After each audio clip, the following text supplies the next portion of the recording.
네, 안녕하세요. 반갑습니다. Dream Big Financial 조이킴입니다. 저 좀 귀엽게 한번 해봤네요. 선선한 가을이 됐어요. 새로운 분들을 좀 만나보고 싶었어요.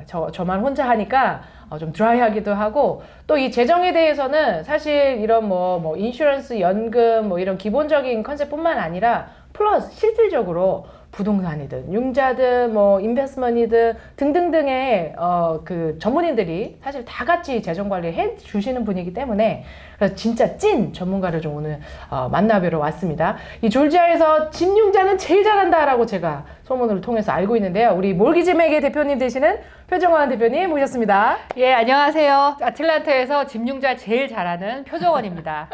네, 반갑습니다. 집융자 제일 잘하는 우리 표정원 대표님. 예. 왜 이렇게 집융자 좋아하시는 거예요? 많이 빌려주나요?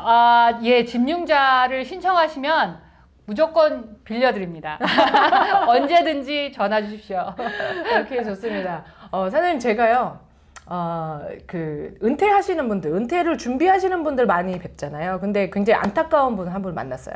어떤 분이냐면 70세 할머니신데, 네. 이분은 들은 이야기지만, 네. 70세 할머님이 은퇴를 하셨는데 집을 다 페이오프하고, 그 다음에 소셜 시큐리티 받으시고, 그래서 집페이가 다 됐으니까 페이먼이 없으니까 편하시잖아요. 그러니까 소셜로도 뭐 내가 뭐 어디 많이 쓰나 해가지고 소셜 갖고 그냥 이렇게 쓰시는데, 지금 인플레이션이 이렇게 높아지다 보니까 그렇죠. 장 보는 것도 많이 들어가고 뭐 가스비도 올라가고 뭐 이러니까 소셜이 부족해지기 시작하는 거예요. 근데 이분의 집은 다 페이오프가 되고, 네. 이런 경우에 이분에게 집융자 해주십니까? 어떻게 됩니까?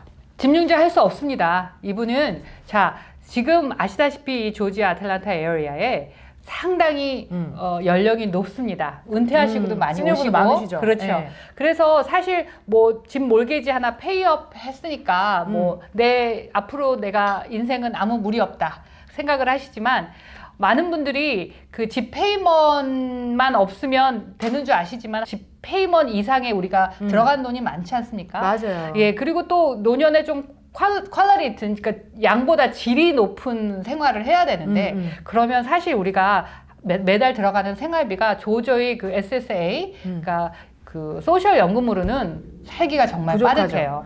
얼마 전에도 저희 손님이 하나 전화 오셨는데, 집 페이오프 다 되셨고, 네, 소셜 연금 받으시는데, 그 집에 방방이 세를 주시면서 그거를 이제 그나마 매달 생활비를 보충을 했는데, 아시다시피 소셜 연금 그렇게 많지 않아요. 예. 그래서 아무 준비 없이 집 페이먼 하나만 어프했다고 해서 하시는 분이 계시지만, 그런데 문제는 뭐냐면 이분은 융자가 퀄리파이가 안 돼요. 왜냐면 뭐 솔직히 방방이 세 준 게 그게 인컴텍스 보고를 안 하셨으면 은행에서는 그거를 기준으로 해서 심사를 해서 융자를 내주지 않아요. 그러면 그 집을 팔지 않은 한 그 집에서는 더 이상 돈이 나오지 않고, 이 어머님, 할머님은 계속 어려운 생활을 지내셔야 되는데, 뭐 어떻게 해드리겠어요? 이 할머니 어떻게? 예, 얼마 전에 저도 그런 분이 네. 전화 오셔서 네. 집을 파셔서 네. 파셔서 예, 뭐 노인 아파트를 가시던가 뭐 이렇게 하셔야 된다니까 그 할머니께서 저한테 그러시는 거예요. 네. 저기 뒤에 텃밭에 깻잎하고 고추하고 뭐 상추하고 심어놓은 것 때문에 제가 못 가겠고, 그리고 맞아. 그리고 방 2개를 세를 놔서 그게 아직 계약 기간이 있어서 팔 수가 없대요. 그러면 근데 지금 계약하신 그 분 나오는 게 방 하나에 200불, 300불 받아서 솔직히 지금 같은 이 고물가를 견뎌내기가 힘드실 거예요. 뭐 최악의 경우에는 자식분들한테 손을 벌리셔야 되는 그런 안타까운 상황이죠. 그러면은 사실 제가 재정 관리 해드리면서 은퇴 준비하시는 분들이니까 굉장히 많은 분들이 이 몰기지 페이먼을 어떻게 하면 빨리 갚을까라는 생각들을 하시는 분들이 또 꽤 있으세요. 네. 그리고 또 한편으로는 왜 그걸 갚어? 예, 집안에 돈을 쌓아놓는 거는 좋은 게 아니야. 그걸 오히려 활용을 하지라고 생각하시는 분들도 있으시고요. 그래서 그게 또 의견이 충돌이 되시는 부부들도 또 있으신데, 네, 많죠. 과연 그러면 그냥 딱 나눠서 집 페이오프 빨리 하는 게 천재인가 바본가? 어떻게 답을 해주시겠어요? 바보입니다. 그래요? 예. 완전 핵사이드인데 오늘 의상처럼 아니 그냥 핵사이드로 말씀하시는데요. 어떤 부분 때문에 그런지. 예. 몰게지 페이먼은요, 사실 우리 미국에서 사는 이 인생 자체가 월 인생이에요. 먼틀리 페이먼을 다 안고 가요. 그렇죠. 그게 자동차가 됐든 몰게지가 됐든 크레딧 카드가 됐든 여러 가지가 다 먼틀리로 가고 있잖아요. 그러면 사실 제가 손님들이 전화 와서 다운페이를 막 50%, 70% 아니면 하겠다고. 페이오프를 빨리 하는 방법을 가르쳐 주세요 그러는데 사실 지금 시중에 나와 있는 이자들 지금 아시다시피 이자가 엄청 올라가잖아요. 이 몰게지 이자가 작년에 비해서는 상당한 수준으로 그렇죠. 올라갔어요. 예. 그래서 굉장히 무섭다고 생각하시지만 그래도 크레딧 카드나 자동차나 다른 맞아요. 시중의 모든 비교하면. 이자보다 비교해서 네. 몰게지 이자가 가장 싸고요.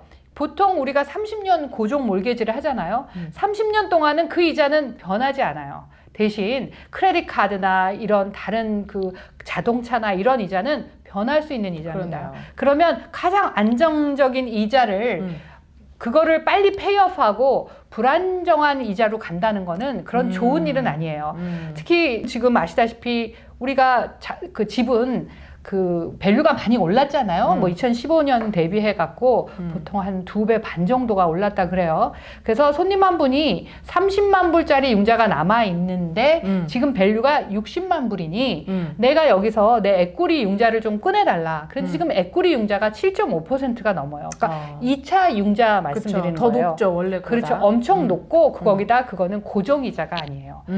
요즘 그 연방준비위원회에서 올리는 그 페드 이자의 그 프라임 레이트이 그거에 해당되는 이자예요. 네. 그러니까 내가 내 돈을 굉장히 비싼 금리로 빼서 써야 되는 그런 문제가 발생해요. 그래서 사실은 제가 많은 분들이 전화 오셔서 다운페이를 몇 프로 할까요? 할 때는 저는 상당히 미니멈 페이를 추천드려요.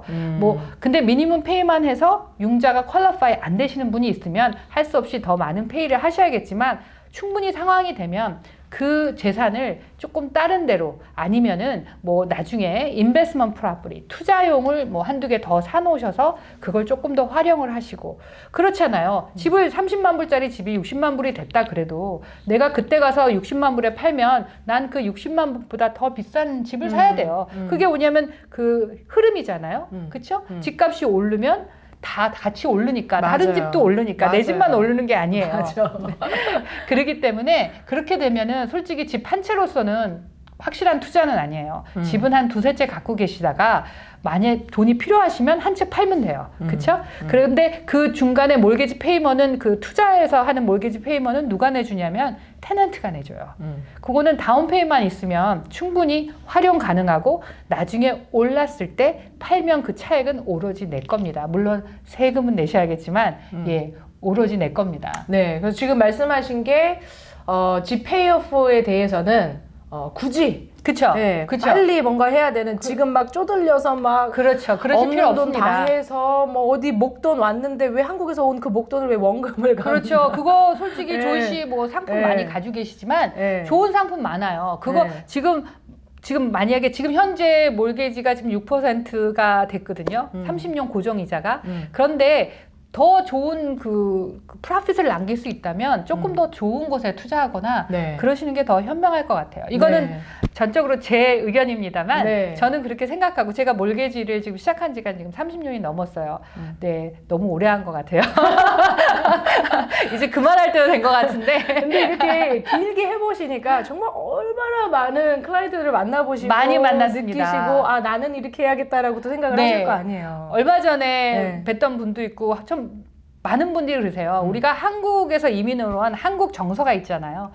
우리 한국에서 옛날에도 어렸을 때 저는 어렸을 때 이민을 왔지만 어렸을 때 보면 부모님들 생각은 내 집 마련이 진짜 일생일대의 꿈이에요. 아마 지금도 그럴 거예요. 맞아요. 그래서 그렇지만 융자를 끼고 산다는 의미는 융자는 내 집이 아니라 은행집이잖아요. 그 융자를 갚기 전까지는 그런 강박관념이 있으신 것 같아서 몇 분 손님 중에 계셨는데 이분들이요 크레딧 카드니 뭐니 다 긁어서 융자를 몰게지를 페이업 하셨어요. 오 마이 갓. 근데 그 한두 개가 아니라 막 열 몇 개씩 오픈을 하셔가지고 그거를 하셨으니까 나중에 미니멈 페이먼만 한 옛날에 만약에 그 몰게지가 한 1,500불씩 나왔다. 그러면 그 지금 크레딧 카드 미니멈만 해도 뭐 한 3, 4천 불이 넘는 거예요. 거기다가 막 원금이 불어나요. 이자가 막 17%에서 아니 이제 20%. 계산만 해도 너무 이게 단순한 계산인 것 그렇지만 같은데. 이 뭐 지페이머니 없어진다는 어떤 그러니까 계산을 잘못하신 거예요. 그거는 뭐 그런 예도 있고요. 마음의 안정과 먼틀리 페이먼이 없다라고 생각을 예, 하신 거죠. 그렇지만 이쪽에는. 예. 그렇지만 또 하나 기억하셔야 될 거는 먼틀리 페이먼 은행의 원금과 이자만 없어지지 사실 그 집을 하나 유지하는데 필요한 비용이 뭐 프로퍼티 텍스, 집 그렇죠. 보험, 뭐 HOA, 그다음에 각종 유틸리티 이런 거는 뭐 무조건 내야 되는 돈이에요. 그거는 어떻게 벗어날 수가 없습니다. 그것도 집값이 좀 높이 올라가잖아요. 지금같이 밸류가 올라가면 그 세금도 올라가요. 매달 내셔야 되는 것도 늘어납니다. 어차피 나는 거기서 벗어날 수 없는 페이먼이라면 사실 이자 원금을 따져보면 별거 아니고요. 특히 그 다운페이를 무지하게 많이 하시려고 생각하시는 분, 뭐 내 몰게지를 뭐 하루라도 빨리 내려고 막 원금을 갚으시는 분도 계시는데 보통 우리가 30년 이자를 하잖아요. 30년 이자를 이제 고정 이자를 받았을 때 보통 처음에는요 이자만 내세요. 원금은 건들지도 못하는데 우리 그 미국 가정 그 전체적으로 보면은 한 3년에서 5년 사이에 이사들을 가요. 맞아요. 예. 리파이낸스 하는 거죠. 리파이낸스도 하시고 맞아요. 뭐 새로 하여간 사기도 그렇게 하시고. 하나를 계속 갖고 계시는 분이 정말 흔하지 않습니다. 근데 그 3년에서 5년 안에 이사를 가시는데 한번 지금 이 방송을 시청하시는 분들이 한번 생각해 보세요. 우리가 이제 결혼을 해서 조그만 타운하우스, 조그만 두 콘도 이런 걸 이제 두 부부를 위해서 마련을 했단 말이에요. 신혼살림을 차렸어요. 예, 좋을 때입니다.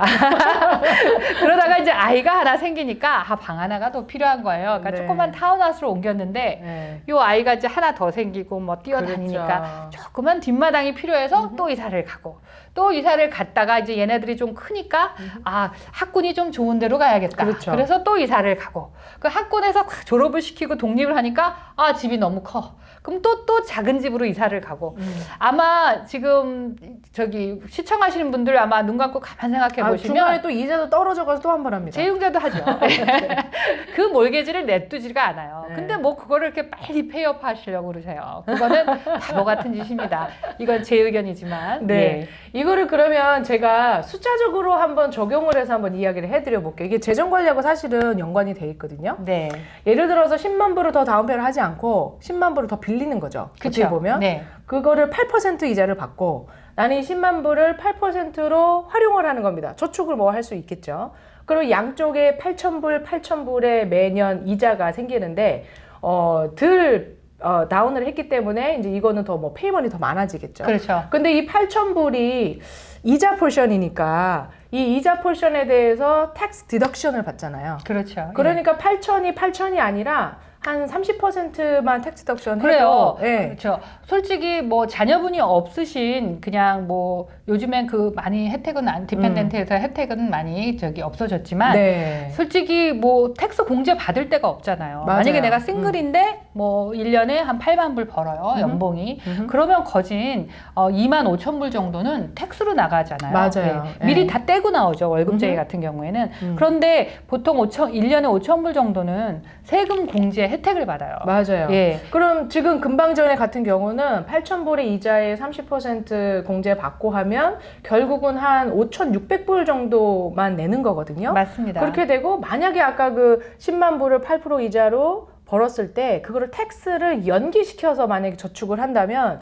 이 두 가지가 차이가 분명히 있을 거예요. 맞습니다. 예. 거기다 하나 더 추가를 하면 제가 촬영한 부분도 있지만 단리냐 복리냐의 컨셉인데 이 10만 불 팔트를 넣기 때문에 이게 단리 이자로 계산을 해가지고 되고 그 다음에 투자된 부분을 복리 이자로 그 돈이 움직여진다면 이 두 가지 사항 때문에 10년째는 어떻게 그게 되냐면요. 10년째는 아까 5,600불이었으니까 10년이면 56,000불 그리고 30년째 되면 한 16만 불 정도가 이제 내가 내야 되는 컨셉인 거죠. 근데 8%로 10만 불을 활용해가지고 이자 쳐서 나가잖아요. 그럼 한 10년째에 21만 6천 불 정도? 그리고 30년째에 1년 정도가 모아져요. 굉장한데요? 네. 아까 10만 불이었잖아요. 그렇죠. 네, 10만 불을 덜 넣는 거에 대해서 네. 어떻게 활용을 하냐에 따라서 30년 안에 80만 불 차이가 나는 거예요. 지금 저 굉장히 그냥 딱 이분으로 얘기를 드렸지만. 그렇죠. 몰개지를 빨리 페이오프 하고자 그거에만 집중을 한다면 물론 몰개지하고 뭐 내 집 하나는 떨어질 수 있겠지만 조금 더 벌 수 있는 기회를 놓치는 맞아요. 상황이 될 수도 있겠네요. 네네네. 그러니까 그 돈이 많은 분들이 이제 안정된 마음 때문에 더 넣고자 하는 건데 사실 이걸 가지고 어떻게 활용할 줄을 모르니까 더 그렇죠. 네, 못 하시는 것 같아요. 그렇죠. 네. 그리고 집이 지금 이렇게 밸류가 좋아졌을 때 혹시 집을 파셔서 뭐 다른 집으로 옮겨 가실 때 그렇게 되면 다운페이를 조금 덜 하시고 나머지 돈을 어떤 시드 머니를 삼아서 맞습니다. 이런 좋은 맞습니다. 상품에 투자하는 것도 오늘 정말 좋은 정보인데요. 네. 그래서 저도 제가 몰랐어요. 아까 그 70세 할머니 그 네. 말씀을 들으면서 이 할머니가 여기에 집을 계속 페이하지 말고 그렇죠. 조금은 덜 하더라도 네. 거기서 그 돈을 만약에 다른 뭐 진짜 IRA를 만드셨을 됐을 거고 뭔가 뭐 저축을 하시고 했어도 됐을 텐데 소셜 말고 다른 소스의 인컴을 좀 더 만들었으면 집도 있으면서 맞아요, 맞아요. 인컴도 좀 인플레이션 생각하셔서 이렇게 더 만드셨다면 굳이 그거를 그렇게 팔아야만 하는 지금 론도 못 받으니까 그렇죠. 조희 씨가 생각했을 때 가장 아이디얼한 은퇴 그 형태는 어떤 건가요? 저는 그러니까, 분산이에요. 아까 바보예요라고 핵사이드로 말씀하셨던 것처럼 저는 오랫동안 일을 해보니까요 분산이에요. 그러니까 집이 10채인 것도 저는 별로 안 부러워요. 네, 왜냐면 일을 그만두시고 리타이어 하시면 그 집 안에 있는 돈 평생 넣어놨는데 그거 꺼내 쓰기가 쉽지 않잖아요. 아무리 판단하는 것도. 깔고 있는 네. 돈이에요. 그 맞아요. 집에서 이사 가거나 네네네네. 정말 네. 그렇지 않은 돈은. 그래서 주식 활용, 뭐 비트코인 활용하십시오. 주식 활용도 좋고 보험 활용도 좋고 연금 활용도 좋고 집을 통해 가고 집값이 올라가는 혜택도 보시고 요즘에 뭐 채권 관련돼서 많이도 말씀하시는데 은행도 필요합니다. 이런 분산이 돼 있어야지 내가 진짜 필요할 때 그 돈이 액세서블한가, 이자가 좀 괜찮은가, 빌리는데도 별 까다롭지 않게 내가 쓸 수 있는가, 뭐 여러 가지가 다 섞여 있을 수 있기 때문에 텍스도 마찬가지입니다. 그래서 저는 저축에 있어서는 정말 젊은 분들 시작을 하신다면 여러 가지로 분산해서 같이 쌓아 올리자 컨셉. 네. 만약에 여기 넣을 돈이 혹은 다른 데 활용이 돼서 이 돈에서 내가 페이먼이 500불이 생겼는데 이 다른 곳에서 1,500불이 생긴다면 그렇죠. 네, 그리고 여기 텍스 디덕션까지 생겨지네요. 천재인데. 감사해요. 융자하시는 분하고 말하니 이렇게 잘 통하네. 그러게요. 그러게요. 좋습니다. 아마 고민들 하고 계셨을 거예요. 그리고 미국에서는 이 집융자나 이런 게 또 한국하고도 다르기 때문에 어떻게 해야 되나 하고 가이드를 좀 필요하셨던 분들은 오늘 영상 보시고 좀 이렇게 가이드를 좀 받으시고 해결점을 찾으셨으면 좋겠습니다. 네. 너무 감사해요. 도움이 되셨으면 좋겠습니다. 우리 할 얘기 또 많잖아요, 앞으로. 네, 많습니다. 크레딧 점수 올리는 것도 해야 되죠. 집 처음 사시는 분 융자 어떻게 받아야 되는지. 제가 30년의 노하우를 많이 풀어드리겠습니다. 네, 오늘 나오셔서 너무 감사합니다. 네, 감사합니다. 네.